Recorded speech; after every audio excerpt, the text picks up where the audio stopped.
Hi friends, कैसे हैं आप सब लोग। आशा करती हूँ अच्छे होंगे और ठीक से मन लगाकर पढ़ाई कर रहे होंगे। तो फ्रेंड्स, आज मैं आप लोगों को रस पढ़ाऊंगी, जो सभी प्रतियोगी परीक्षाओं की दृष्टि से बहुत ही महत्वपूर्ण है और जिसके भी सिलेबस में ये रस टॉपिक हो सभी लोग भी इसको देख सकते हैं। ठीक है, मैं आज आपको रस एकदम स्टार्टिंग से और विस्तार से पढ़ाने की कोशिश करूँगी। तो आइए देखते हैं फ्रेंड्स। आचार्य भरत मुनि को रस संप्रदाय का मूल प्रवर्तक माना जाता है। रस संप्रदाय के प्रवर्तक आचार्य भरत मुनि हैं, जिन्होंने सर्वप्रथम रस का उल्लेख अपने प्रसिद्ध ग्रंथ नाट्यशास्त्र में किया। इन्होंने जो है इनकी एक प्रसिद्ध पुस्तक है नाट्यशास्त्र, उसी में इन्होंने रस का उल्लेख किया है। और कब किया है? ईसा की पहली शताब्दी के आसपास। ईसा की पहली शताब्दी के आसपास इन्होंने अपनी नाट्यशास्त्र पुस्तक में रस का उल्लेख किया है। ठीक है, इन्होंने अपने ग्रंथ नाट्यशास्त्र के छठे अध्याय में एक सूत्र लिखा है।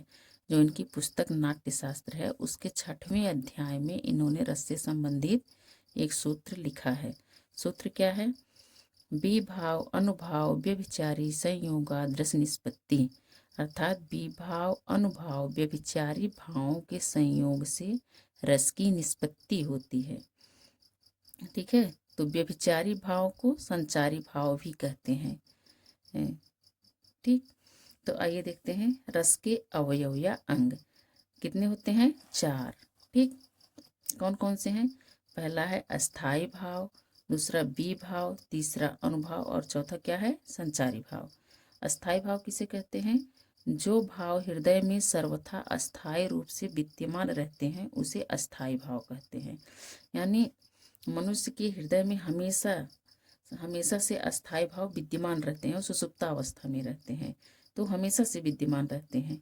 ठीक है, तो उसी को अस्थाई भाव कहते हैं। अस्थाई भावों की संख्या कितनी है? 9, लेकिन भरत मुनि ने अस्थाई भावों की संख्या 8 मानी है। ठीक, अगर वैसे पूछा जाए कि अस्थाई भाव कितने हैं तो 9, और जितने अस्थाई भाव हैं उन्हीं के आधार पर रस होता है। तो रसों की संख्या अगर पूछी जाए तो रसों की संख्या भी 9 ही होती है। लेकिन अगर भरत मुनि के अनुसार पूछा जाए तो अस्थाई भाव भी 8 ही होते हैं भरत मुनि के अनुसार। और रसों की संख्या अगर पूछा जाए कि भरत मुनि के अनुसार रसों की संख्या कितनी है तो 8। आप लोगों को 8 ही बताना है, यही सही है। ठीक, और अब हम देखते हैं कि अस्थाई भाव कौन कौन से हैं और उनसे उत्पन्न होने वाले रस कौन कौन से हैं। ठीक, तो रति पहला है। क्या? रति। रति से कौन?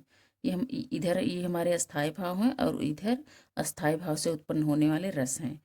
तो रति से कौन सा रस उत्पन्न होता है? श्रृंगार रस।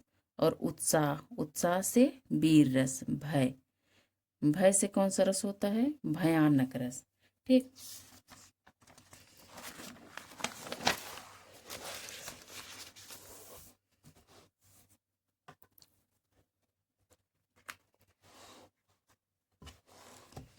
ठीक है फ्रेंड्स, आप लोगों को दिखाई दे रहा है अच्छे से?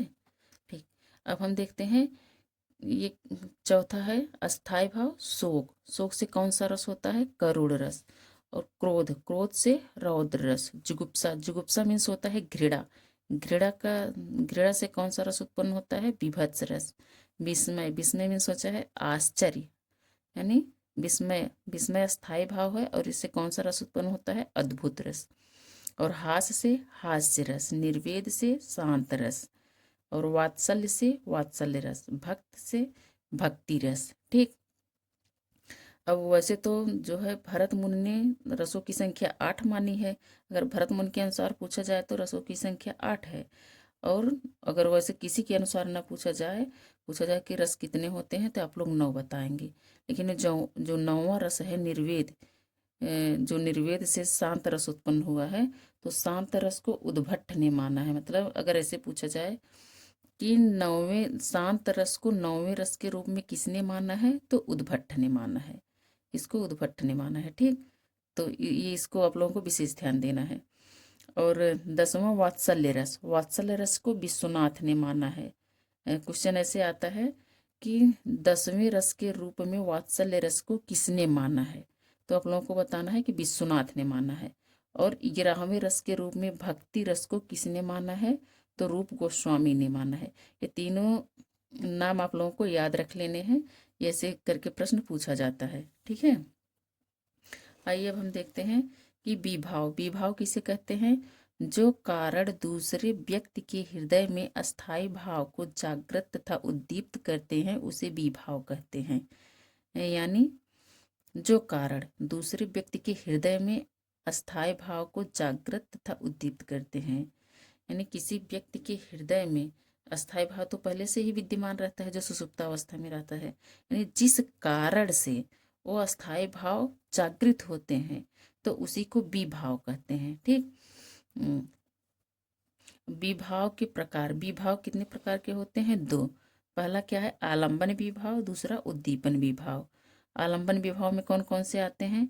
आश्रय और विषय। आलंबन विभाव के भी दो प्रकार होते हैं, पहला है आश्रय और दूसरा विषय। आलंबन विभाव किसे कहते हैं? आलंबन विभाव जिन व्यक्तियों या पात्रों के आलंबन या सहारे से अस्थायी भाव उत्पन्न होता है उसे आलंबन विभाव कहते हैं। कहने का तात्पर्य, अस्थायी भाव तो सभी के हृदय में हमेशा से विद्यमान रहता है, तो आलंबन विभाव यानी जिन व्यक्तियों या पात्रों के आलंबन से मतलब सहारे से अस्थायी भाव उत्पन्न होता है उसे आलंबन विभाव कहते हैं। और आलंबन विभाव दो प्रकार के होते हैं, कौन कौन से? आश्रय, विषय। आश्रय कौन है? जिसके हृदय में अस्थायी भाव उत्पन्न होता है उसे आश्रय कहते हैं। और विषय जिस व्यक्ति या वस्तु के कारण अस्थायी भाव उत्पन्न होता है उसे विषय कहते हैं। तो इसको इधर हम चार्ट के माध्यम से आप लोगों को अच्छे से समझाने का प्रयास करते हैं।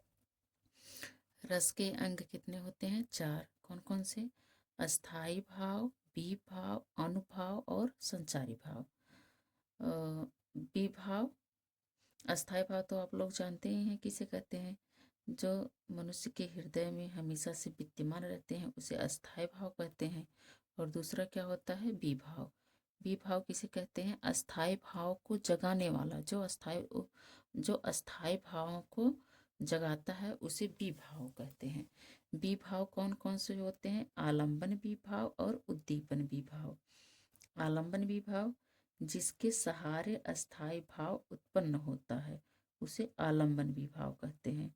और उद्दीपन विभाव अस्थायी भावों को बढ़ाने वाला, जिससे अस्थायी भाव और बढ़े उसे उद्दीपन विभाव कहते हैं। ठीक, और अनुभव अनुभव अनुभव चार होते हैं। ठीक, कौन कौन से? कायिक, वाचिक, आहारी और सात्विक। अनुभाव किसे कहते हैं? अस्थायी भाव के बाद जो भाव उत्पन्न हो उसे अनुभाव कहते हैं। अनु मीन्स होता है पीछे से, यानी जो भाव पीछे से उत्पन्न हो उसे अनुभाव कहते हैं। और संचारी भाव को व्यभिचारी भाव भी कहते हैं। इनकी संख्या 33 होती है।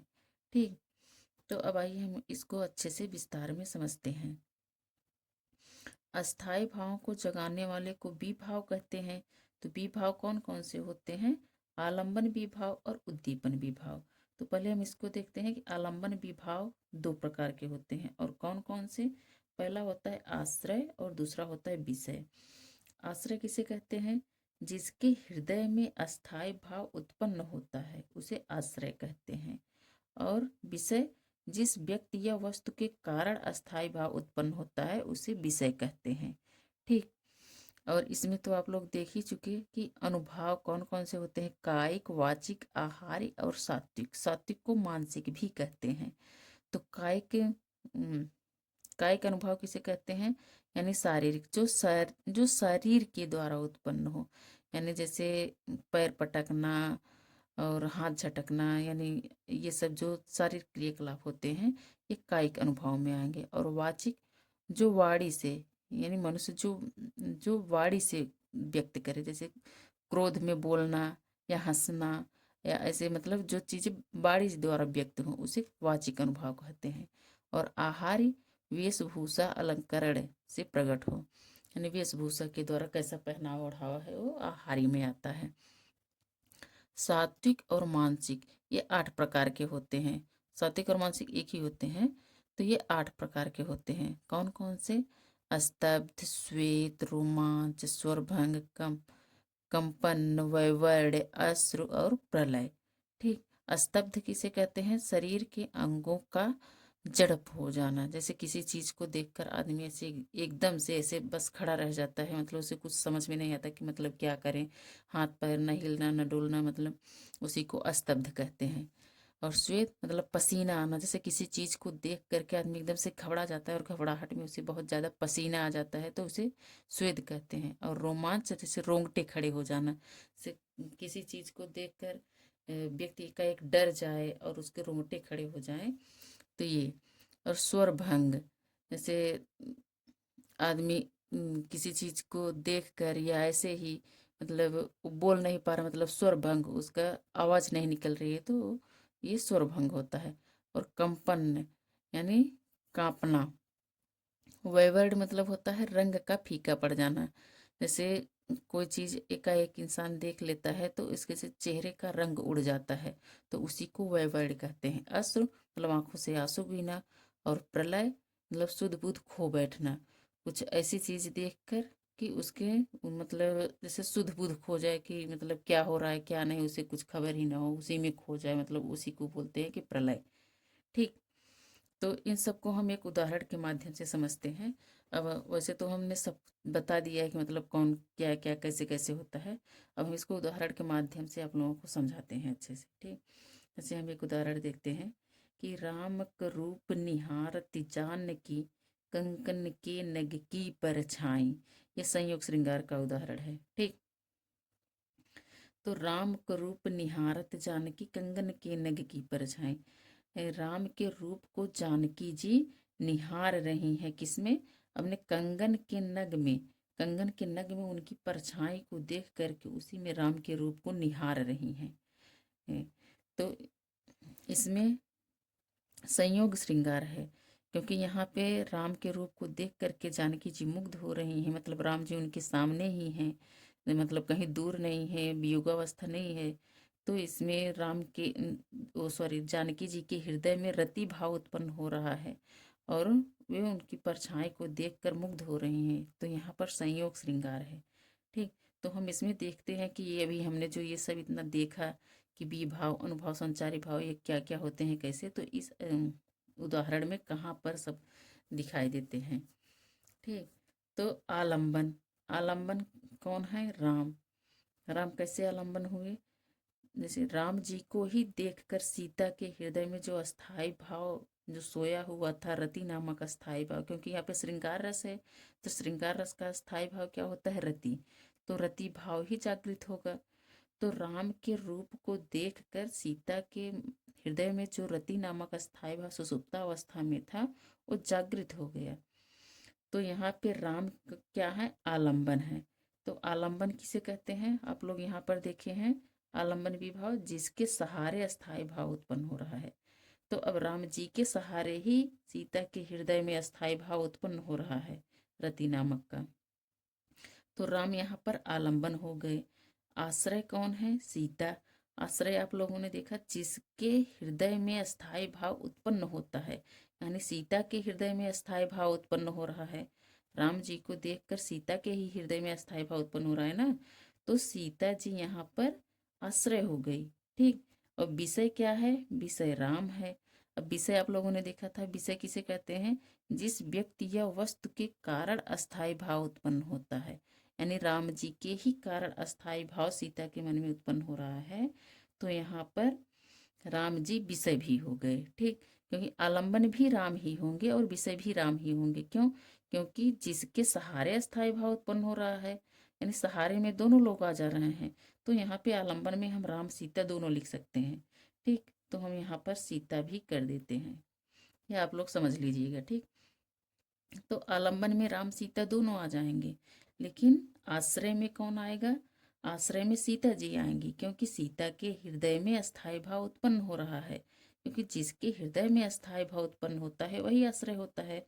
तो सीता के हृदय में ही अस्थाई भाव उत्पन्न हो रहा है। इसमें कहा गया है ना कि राम का रूप निहारत जानकी, कंगन के नग की परछाई, कि राम के रूप को देख करके सीता जी मुग्ध हो रही हैं और उनके रूप को अपने कंगन के नग में देख रही हैं, उनके रूप के या उनके रूप की परछाई को अपने नग में निहार रही हैं, कंगन के नग में।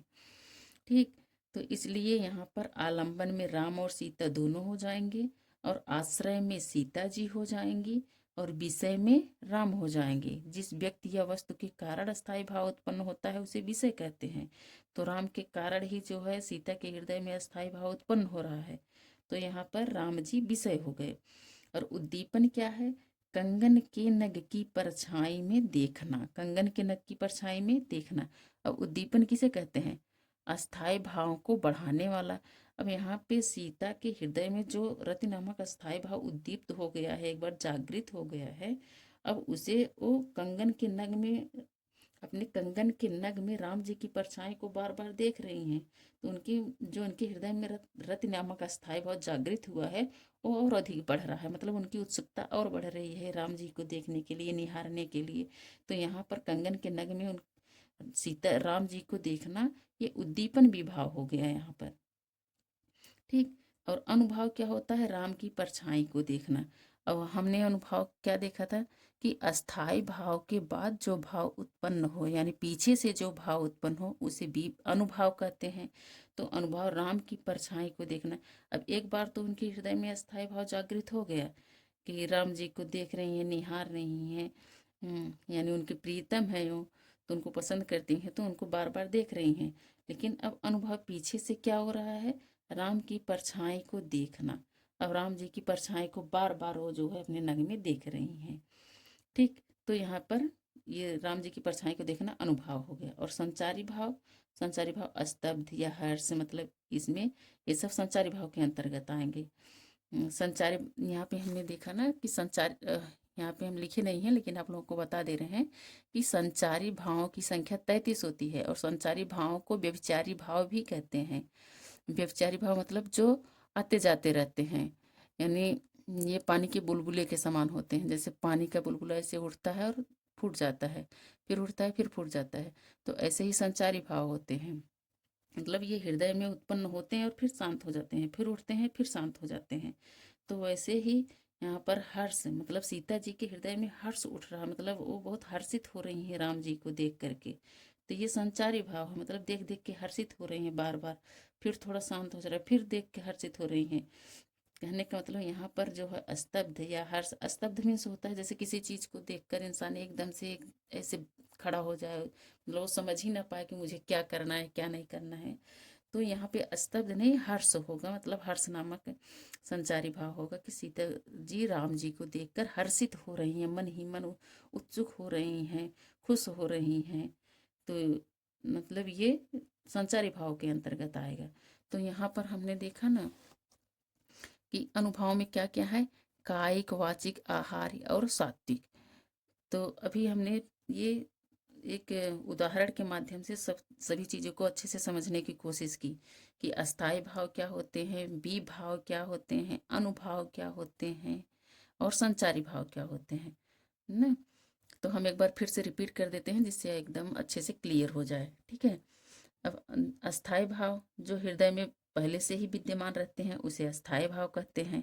बी भाव, ये जो हमने इसे गोला बनाया पॉइंटिंग पॉइंटिंग करके, ये मतलब इनके प्रकार हैं, मतलब विभाव के 2 प्रकार हैं, अनुभाव के 4 प्रकार हैं। तो हम समझने के लिए यहाँ पे ऐसे नंबरिंग कर दिए हैं। ठीक है। विभाव किसे कहते हैं? अस्थाई भाव को जगाने वाला, जो अस्थाई भाव को जागृत करता है उसे विभाव कहते हैं।